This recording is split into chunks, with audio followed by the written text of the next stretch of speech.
Olá! Para Você Ver é um programa que exibe reportagens especiais apresentadas no seu jornal na TVT. Nosso assunto hoje são as dezenas de manifestações que tomaram as ruas de todo o país, surpreenderam o poder público, deixaram muita gente confusa e fizeram mudar a agenda de governantes, legisladores e até do cidadão comum. Para conversar sobre o que está acontecendo nas ruas, nas redes e nos gabinetes brasileiros, está aqui comigo no estúdio Walter Sanches, dirigente metalúrgico, presidente da Fundação Sociedade, Comunicação, Cultura e Trabalho, mantenedora da TVT. Muito obrigada pela sua presença aqui, Sanches. Você acha que o país que nós queremos está aparecendo nas ruas nessas manifestações? Acho que sim, né? Primeiro porque é uma coisa muito positiva, né? Majoritariamente o público que tem ido nos protestos, nas manifestações, são de jovens. Então acho que é fundamental os jovens terem essa noção de que para se conquistar as coisas precisa se lutar, né? Precisa ir às ruas, precisa defender os direitos, precisa ter participação na agenda política nacional. Então só por esse motivo eu acho que é um Brasil que nasce, vamos dizer, com a participação. É um momento novo de política que está nascendo com a participação dos jovens. Ok, bom, vamos fazer então uma recapitulação. Em várias capitais e cidades do país, o mês de junho começou com o aumento das tarifas do transporte público. Em muitos casos, como em São Paulo, o aumento das passagens de ônibus, trem, metrô, essas passagens, o aumento ficou abaixo da inflação acumulada.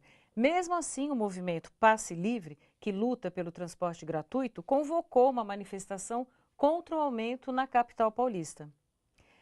Aquele primeiro grande ato, numa quinta-feira, reuniu 5.000 pessoas. O que começou de forma pacífica terminou com bala de borracha, gás-pimenta, truculência policial e reação dos manifestantes, com quebra-quebra de bens públicos. Contra o aumento da passagem! Contra o aumento da passagem!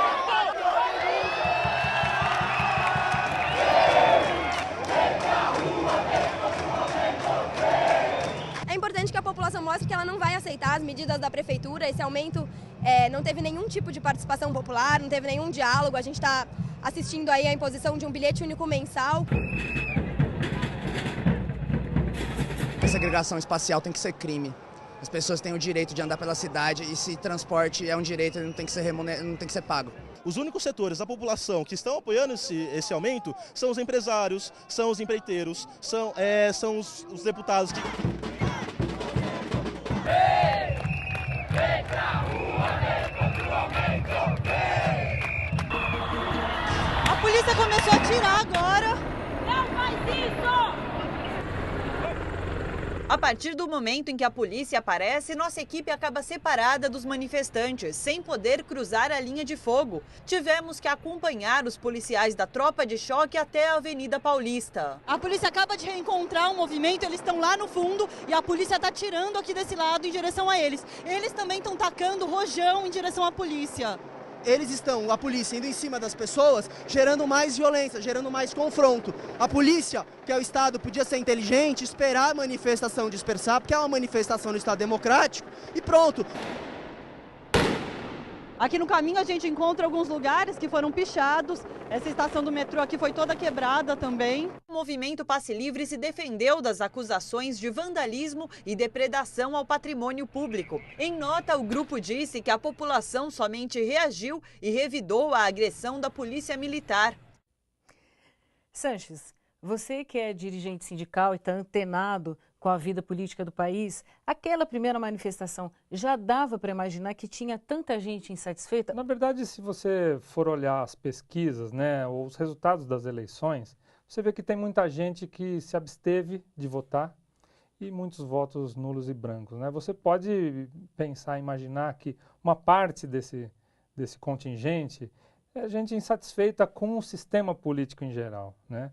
E também uma constatação que muitos prefeitos nas eleições municipais levantavam essa seguinte tese: a vida melhorou muito da porta de casa para dentro, ou seja, as pessoas conseguiram emprego, conseguiram mais universidades, né, mais oportunidades de ascensão social, mais chances de consumo, porém da porta de casa para fora, as pessoas na mobilidade urbana, né? Os grandes centros urbanos com muitos problemas de violência, de transporte coletivo de má qualidade, lotado, e também uma insatisfação muito grande com a forma da política, como é feita, né?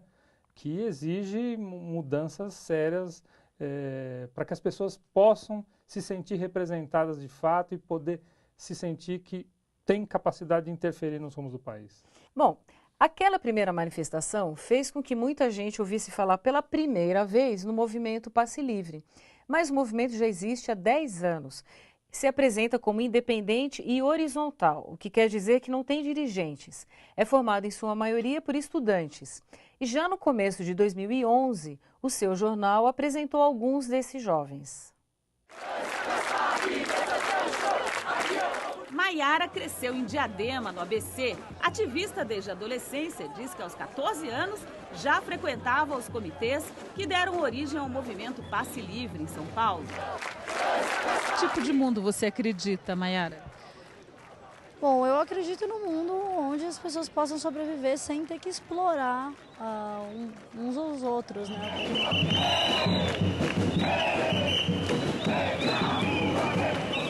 Tiago é da geração mais velha do Passe Livre, defende um movimento apartidário e acha que o transporte público deveria ser administrado pelos próprios cidadãos. A gente critica a lógica do transporte como mercadoria, que ela está diretamente relacionada com o lucro de empresários e com várias especulações, né?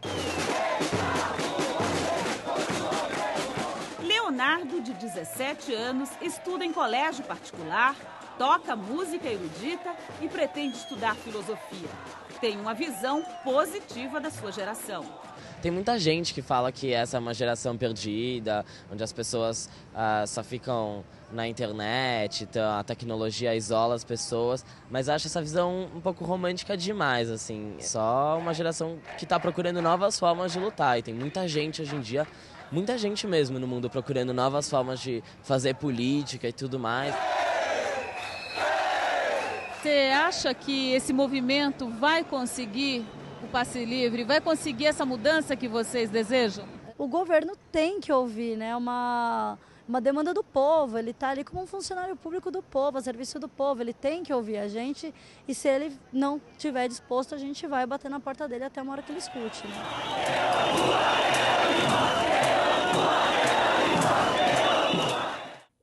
Pois é. O movimento ganhou força, as manifestações foram se sucedendo e se espalhando por todo o país, em capitais, em cidades menores e também no exterior.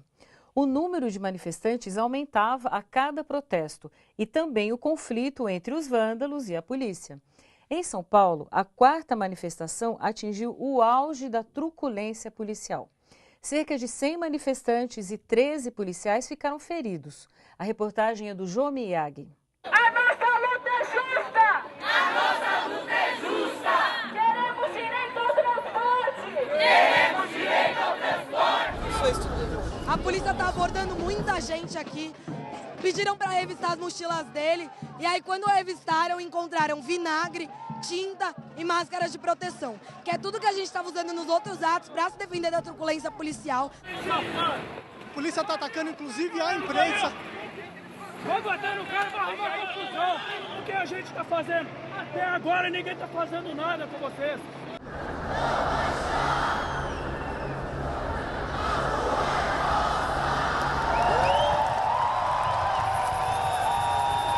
O comando da operação fez um acordo com a liderança que eu também não sei quem é e nem quero saber. E eles falaram que parariam na Roosevelt. Esse era o acordo. Mas não foi cumprido.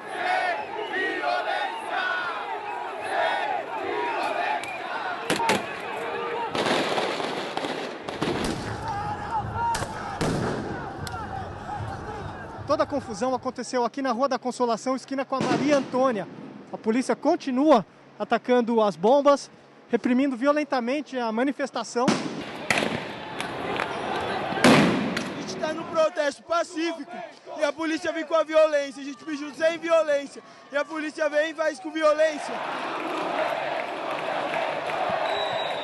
Ó, os estudantes querendo apagar o fogo.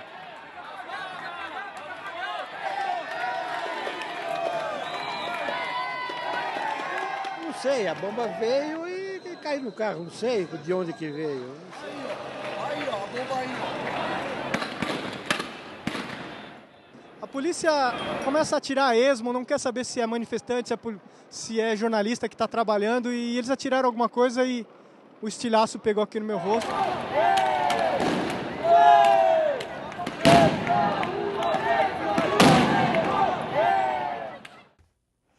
Sanches, depois do intervalo, nós vamos ver que depois de tanta violência policial, muito mais gente se sentiu encorajada a participar das manifestações. E o leque das reivindicações se ampliou. Até já.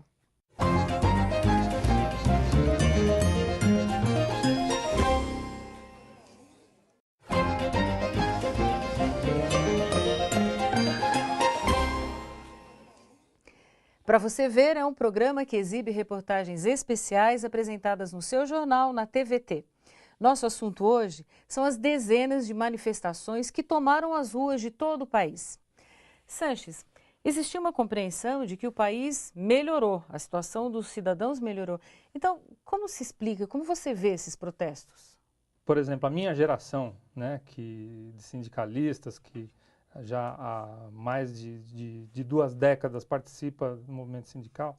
Há 10 anos atrás, a nossa pauta era outra, né? A gente lutava por emprego, a gente lutava por repor salário, né? Repor a inflação nos salários, por ter ganhos de salário, para se defender contra demissões, para direito à moradia, por direito à escola, direito ao acesso à educação. E essa pauta, em certa medida, foi superada, porque durante esses 10 anos ocorreu a inclusão de milhões de pessoas, né, que passaram a se incluir no mercado consumidor, 19 milhões de empregos, uma série de coisas, né, mais dezenas de novas universidades federais, novos campos, ProUni, etc. Então, essa pauta, hoje, ela nos permite que, como esses problemas estão resolvidos, possa se pensar em outras coisas importantes também. Ok. A repercussão da violência policial nos primeiros protestos teve o efeito de aumentar muito o número de manifestantes pelas ruas. Em São Paulo, a 5ª marcha pelo Passe Livre reuniu pelo menos 200 mil pessoas. Tanta gente se manifestando em diferentes frentes e praticamente nada de depredação ou vandalismo. O foco dos protestos já eram os mais variados.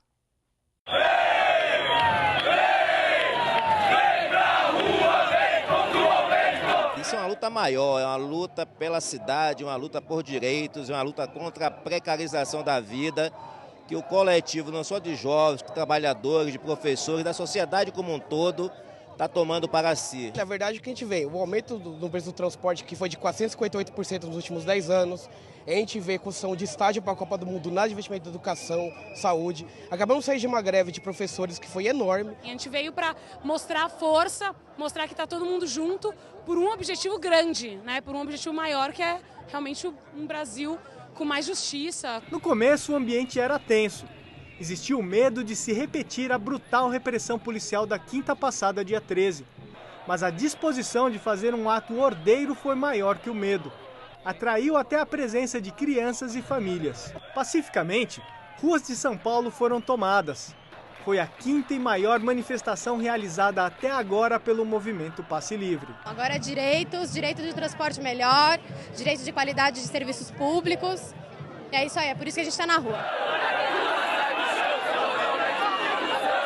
Sem a presença ostensiva da Polícia Militar, a manifestação não teve grandes incidentes. A exceção foi uma tentativa de invasão ao Palácio do Governo do Estado, por volta das 10 da noite, que foi impedida pela polícia. Sanches, a partir daquela manifestação gigantesca e pacífica, sem a violência da polícia, a cobertura da mídia tradicional mudou. A cobertura da mídia, que naquele dia, naquela quinta-feira, dia 13, pedia em seus editoriais, né, a violência policial, dizia que isso precisava dar um basta, isso não pode continuar, porque está atrapalhando a cidade e tal. Ela viu que naquele momento, inclusive profissionais de imprensa foram brutalmente atingidos também naquela manifestação, inclusive o nosso cinegrafista, o nosso repórter e tal. Ela mudou porque ela viu a possibilidade de, lógico, aproveitar também esse momento para, daquela forma que ela faz, né, de ser seletivamente fiscalizadora do poder público, né? Então, daqueles partidos que ela não gosta, né? Principalmente do governo federal, e de tentar focar essas manifestações apenas contra, né, aqueles poderes que ela tem diferenças. Então ela agiu como militante, como ela costuma agir em todos os momentos, e viu uma oportunidade, né, de trazer para aquelas manifestações outros temas que faziam parte de forma lateral, né? Bom, com tanta gente nas ruas e apoio da mídia, começaram a surgir os primeiros resultados das manifestações. O governador Geraldo Alckmin e o prefeito Fernando Haddad revogaram o aumento das tarifas do transporte público em São Paulo. O mesmo aconteceu em várias outras cidades. Alckmin também cancelou o reajuste dos pedágios das estradas estaduais.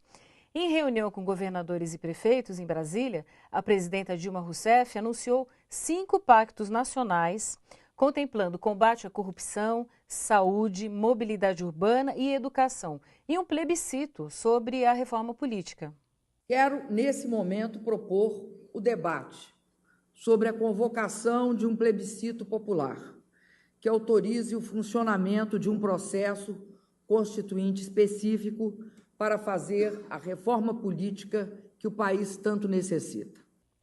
Sanches, também como consequência dos protestos, o Congresso aprovou rapidinho alguns temas que estavam lá esquecidos há muitos anos. E, por exemplo, o Senado aprovou o projeto que transforma a corrupção em crime hediondo. Na Câmara, uma comissão aprovou o fim do voto secreto para caçar congressistas. A PEC 37, que reduzia o poder de investigação do Ministério Público, foi rejeitada. Em relação à reforma política, em Brasília já estão se discutindo as perguntas que deverão ser feitas para o eleitor no plebiscito proposto pela presidenta Dilma. Você acha que agora a reforma política vai caminhar? Tem que caminhar, né? Porque eu diria, se o Brasil precisa de muitas reformas, podemos falar de reforma tributária, do sistema prisional, da educação, da saúde, precisa de muitas reformas, né? Mas se eu diria que tem uma que é prioritária, a reforma política, eu diria que é a mãe de todas as reformas. Porque o país não avança justamente porque esse Congresso Nacional, ele é composto majoritariamente por deputados que foram colocados lá por conta de poder econômico, né? O poder econômico fala mais alto do que tudo. Então, um dos pontos centrais da reforma política deveria ser o financiamento público, a forma de nivelar a possibilidade do cidadão se eleger para o Congresso Nacional. Porque a tradição do Congresso é chantagear o governo federal. O partido da presidenta Dilma hoje, ele tem cerca de 18% do Congresso Nacional, né? Então é obrigado a fazer alianças, e essa base aliada ela não é ideologicamente comprometida, faz chantagens por mais cargos públicos, por favores, etc. Então, normalmente o que a gente vê é uma inação do Congresso Nacional porque fere os seus próprios interesses. Basta ver que quando eles ficaram com medo do povo na porta do Congresso Nacional ameaçando entrar, em 3 dias eles votaram coisas que não votariam em 3 anos, né? Então, eu acho que o saldo positivo de todo esse movimento tem que ser uma mudança radical na forma de se fazer política, reforma política com financiamento público, com voto em lista, né, que as pessoas tenham claramente em que programa de governo estão votando e não em pessoas simplesmente, né? Eu acho que esse é o saldo fundamental que a gente espera que aconteça no país, porque tendo a reforma política é a mãe de todas as outras reformas. Ok, bom, agora nós temos que fazer um intervalo. Depois nós vamos ver a mobilização dos trabalhadores e dos movimentos organizados na periferia. Até já.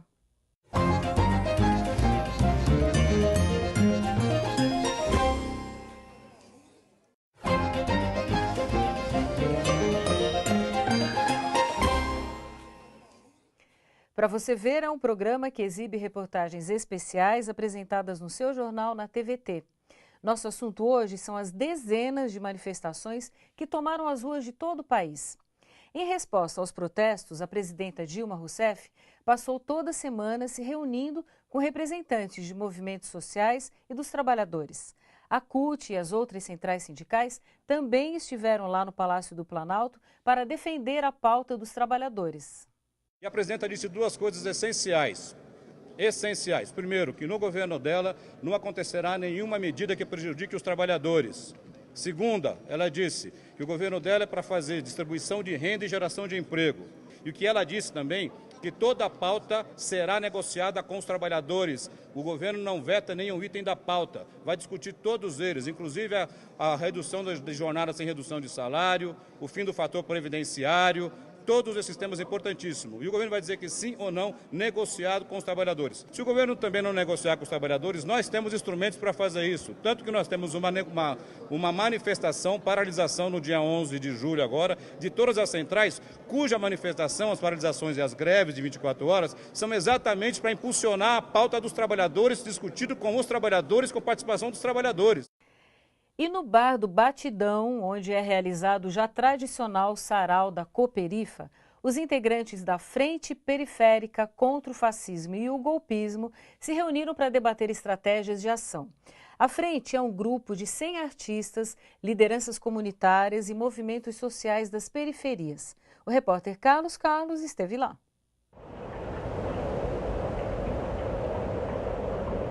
O que preocupou todo mundo aqui é porque essa onda conservadora, essa coisa do golpismo, e a gente sabe que sempre quando sobra para a periferia. Na verdade, a gente vê os movimentos por um lado, mas a gente não sabe o que está acontecendo por trás dele, e a gente quer entender um pouquinho disso. E nada melhor do que fazer um debate do que cada um está vendo, do que cada um está sentindo do movimento, do que cada um está pensando. Aqui me senti mais à vontade porque tinha gente que parecia comigo, entendeu? Quando eu fui lá na Faria Lima, todo mundo cantando hino nacional. Eu não sou nem um pouco patriota, entendeu? Assim, de ficar cantando hino nacional. As pessoas que estavam do meu lado, assim, ninguém parecia comigo, que parecia mais... Na verdade era um monte de boy, entendeu? As pautas do centro e daqui, obviamente, são diferentes, porque são realidades diferentes. Então nós vimos a necessidade de fechar pautas conjuntas aqui e se organizar de forma conjunta para termos uma pauta unitária para lutarmos pela melhoria, não só da educação, da saúde, mas também uma denúncia à violência policial que ocorre na periferia hoje. Aqui não vem bala de borracha, aqui a bala é de chumbo. A gente está com vontade de tomar bala de borracha, porque o peito é forte. Agora é um momento, claro, do povo sair às ruas, dos movimentos de esquerda, sindicatos, todo mundo sair às ruas para mostrar que existe uma luta de classes e sim uma luta de classes em disputa no momento. E na atual conjuntura das mobilizações no país, o que está te chamando mais atenção? Quais os pontos que você vê assim preocupantes ou os pontos bons? Olha, o ponto bom é que, assim, de uma certa forma, o povo precisa protestar, né? Agora, o ponto ruim é que as pessoas estão se infiltrando, estão ditando regras. Agora, a massa já não sabe para onde vai, ela precisa ser comandada por alguém. E as pessoas estão rasgando bandeiras de partidos, de movimentos que lutaram por esse país. É muito grave quando alguém rasga a bandeira da Uninegro no centro de São Paulo. Da Uniafro no centro de São Paulo. Então a gente está atento a essas coisas, a gente está muito preocupado com isso. Também estão falando que o gigante acordou, que o povo brasileiro acordou, mas tem aquela história que a periferia nunca dormiu, né? Nunca pôde dormir. A gente sabe que as coisas aqui acontecem diferente. É muito estranho eles terem esse país que acordou, não ter visto que há tempos nós estamos falando disso, sofrendo todas essas demandas aí que eles estão protestando hoje, né? A nossa música fala disso, a nossa poesia fala disso. Hoje existe mais de 50 saraus na periferia de São Paulo e eles falando sobre isso, contra o racismo, contra a violência policial, contra a violência, contra o ensino de péssima qualidade. Violência também é uma pessoa marcar uma consulta com 60 dias. Sanches, nós vimos então a reunião das centrais sindicais com a presidenta Dilma. Agora, as reivindicações dos trabalhadores, será que vai ter também uma outra cobertura da mídia? Porque os trabalhadores estão sempre nas ruas se mobilizando. Na verdade, dia 6 de março, houve uma grande marcha de 60 mil trabalhadores em Brasília, defendendo sua pauta, e não teve uma nota em nenhuma das grandes TVs comerciais, né? E a gente espera que, a partir de agora, né, se protesto virou bonito, né, para a grande mídia, que nunca estava acostumada a cobrir, ou quando cobria falava de forma preconceituosa, espero que agora ela tenha uma cobertura decente em relação aos protestos. Como nós vimos nessa reportagem sobre as periferias, assim como os trabalhadores, já acordaram há muito tempo, né? Que agora estão falando Brasil acordou, trabalhadores e periferia já acordaram há muito tempo. Como é que você vê essa movimentação da periferia, que aqui na TVT sempre teve espaço, né? As periferias, o que elas estão levantando é esse temor do movimento ser instrumentalizado por um movimento de direita que quer um retrocesso no país, um retrocesso político, inclusive gente chamando bandeiras nazistas, de ditadura militar, que volta dos militares ao poder, e isso as periferias dos movimentos de esquerda estão se posicionando para evitar. Ok, Sanches, muito obrigada pela sua participação aqui hoje no Pra Você Ver. Obrigado. Nosso programa termina aqui e eu volto na próxima semana. Até lá!